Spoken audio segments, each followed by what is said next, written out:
নমস্কার, the cooking show with বর্ষা চ্যানেলে আপনাদের সবাইকেই স্বাগত জানাচ্ছি।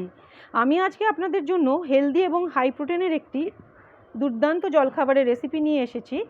যারা ডায়াবেটিক কেউ আছেন বা কেউ ওয়েট লস করছেন, বিশেষ করে তাদের জন্য এই জলখাবারের রেসিপিটি খুবই উপকার দেবে।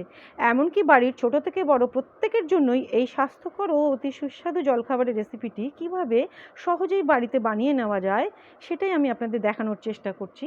চলুন তাহলে শুরু করে দেওয়া যাক।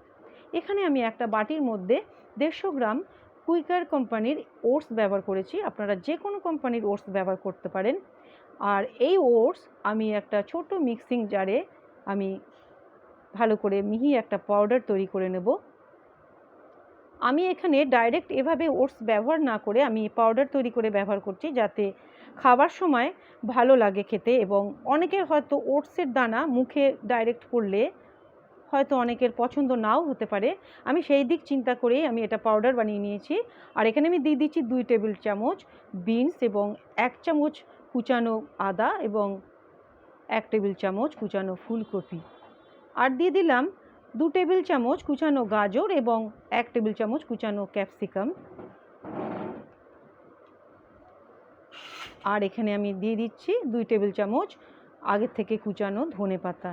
আপনারা এখানে বাড়িতে আরও যদি অন্য কোনো সবজি থাকে সেগুলো আপনারা এখানে ব্যবহার করে নেবেন, কোনো অসুবিধা নেই। আর এখানে আমি একটা সুন্দর বাইন্ডিংয়ের জন্য 1 টেবিল চামচ চালের গুঁড়ো ব্যবহার করেছি। চালের গুঁড়ো যদি আপনাদের কারোর বাড়িতে না থাকে তাহলে কোনো অসুবিধা নেই, স্কিপ করে নিতে পারেন। আর এখানে একটা সুন্দর ব্যাটার তৈরি করার জন্য যতটুকু দুধের প্রয়োজন ততটুকু নর্মাল টেম্পারেচারে থাকা লিকুইড দুধ আমি এখানে ব্যবহার করছি।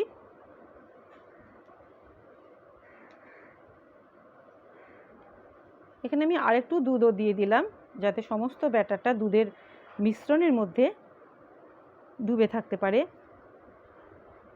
দুধটা কিন্তু অবশ্যই যেন নর্মাল টেম্পারেচারে হয়। এখানে আমি দিয়ে দিচ্ছি স্বাদ মতো লবণ, এবং লবণটা দিয়ে এই মিশ্রণটা আমি খুব ভালো করে মিশিয়ে নিচ্ছি, যাতে কোথাও কোনো জায়গায় কম বেশি লবণ না হয়ে যায়। পাশে বাটিটা আমি এভাবে রেখে দিয়ে এখানে একটা নর্মাল টেম্পারেচারে থাকা একটা মুরগির ডিম আমি এখানে ব্যবহার করছি। আর দিয়ে দিয়েছি এখানে স্বাদ মতো লবণ এবং 1/4 চামচ এখানে গোলমরিচের গুঁড়ো। ডিমটা আমি চামচের সাহায্যে খুব ভালো করে ফেটিয়ে নেব। এখানে ডিমটা যেন নর্মাল টেম্পারেচারে থাকে সেটা আপনাদের অবশ্যই লক্ষ্য রাখতে হবে। আর যে কোনো ডিমের রান্না করতে গেলে ডিম কখনোই ডাইরেক্ট ফ্রিজ থেকে ব্যবহার করবেন না। আধ ঘন্টা অন্তত নর্মাল টেম্পারেচারে রেখে তারপরেই ব্যবহার করবেন, তাতে ডিমের পরিমাণটাও বাড়ে এবং ডিমটাও অনেক ফ্লপি হয়। ডিমের এই ব্যাটারটা আমি এই মিশ্রণের মধ্যে খুব ভালো করে মিশিয়ে নিচ্ছি, যাতে ডিমের ব্যাটার ভালো করে মিশে যেতে পারে। চামচ দিয়ে খুব ভালো করে আমি সমস্ত মিশ্রণটা ভালো করে মিশিয়ে নিচ্ছি, যাতে একটা সুন্দর একটা মিশ্রণ তৈরি হয়। সামান্য একটু সাদা তেল আমি এখানে দিয়ে দিলাম, যাতে কড়াইয়ে দেওয়ার পরেই অমলেটগুলো খুব তাড়াতাড়ি বেরিয়ে আসতে পারে বা উঠে আসতে পারে। মিশ্রণটা আমার রেডি হয়ে গেছে। আমি এরকম দেখাচ্ছি আপনাদের মিশ্রণের কনসিস্টেন্সিটা ঠিক এই রকমই হবে। খুব বেশি ভারী বা খুব বেশি পাতলা কোনোটাই হবে না, সেটা যেন আপনারা একটু দেখে নেবেন। মিশ্রণটা পাশে রেখে দিয়ে আমি একটা ননস্টিকের কড়াই গ্যাসে বসিয়ে আমি একটা ব্রাশের সাহায্যে খুব সামান্য একটু তেল কড়াইয়ের চারিদিকে এরকম ছড়িয়ে দিচ্ছি। আর একটা অমলেট বানানোর জন্য যতটুকু আমার ব্যাটার দরকার বা মিশ্রণ দরকার ততটুকুই আমি চামচের সাহায্যে আমি এখানে দিয়ে দিচ্ছি। আর চামচ দিয়ে মিশ্রণটাকে খুব ভালো করে ছড়িয়ে দিচ্ছি, যাতে কোথাও ভারী বা কোথাও পাতলা এরকম না হয়, তাহলে অমলেটটা তোলার সময় ভেঙে যেতে পারে। কাজেই চারিদিকটা যেন সমান হয়। আর 1 থেকে 2 মিনিটের জন্য লো ফ্লেমে আমি এটা একদিকটা ভালো করে ভেজে নিচ্ছি। কড়াই থেকে উঠে আসছে, তাই একদিকটা ভালো ভাজা হয়ে গেছে বুঝতে পারা যাচ্ছে। আমি উল্টো দিকটাও ঠিক একই সময় নিয়ে একইভাবে আমি ভেজে নেব। আমার এই রেসিপিটা আপনাদের যদি ভালো লাগে বা পছন্দ হয় তাহলে বাড়িতে অবশ্যই সকলের জন্য জলখাবার হিসেবে বানিয়ে নেবেন। আমার দৃঢ় বিশ্বাস প্রত্যেকেরই খেতে ভালো লাগবে। আর কেমন লাগলো সেটা কমেন্ট সেকশনে কমেন্ট করে জানাবেন। প্রথম অমলেটটা আমার একেবারেই রেডি হয়ে গেছে। আমি পরের অমলেটটা ঠিক এইভাবেই আমি বানিয়ে নেব। খুব সামান্য তেল আমি এখানে ব্যবহার করেছি। খুব সামান্য তেলে একটা স্বাস্থ্যকর এই ধরনের রেসিপি বাড়িতে যদি চট করে বানিয়ে নেওয়া যায় তাহলে প্রত্যেকের জন্যই খুবই কাজে দেয়।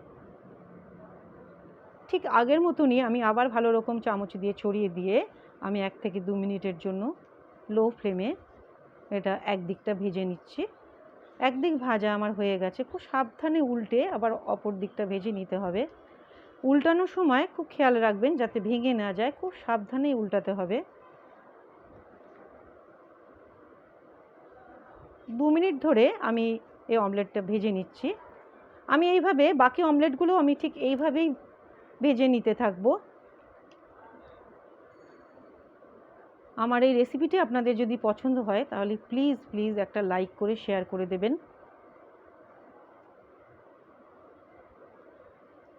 আমার দ্বিতীয় অমলেটটাও একেবারেই রেডি। আমি এইভাবে একটার পর একটা বানিয়ে আমি সার্ভিং ডিশে আমি যে কোনো সসের সাথে আমি সার্ভ করে নেব। আমার এই রেসিপিটি আপনাদের যদি ভালো লাগে তাহলে অবশ্যই কমেন্ট করবেন।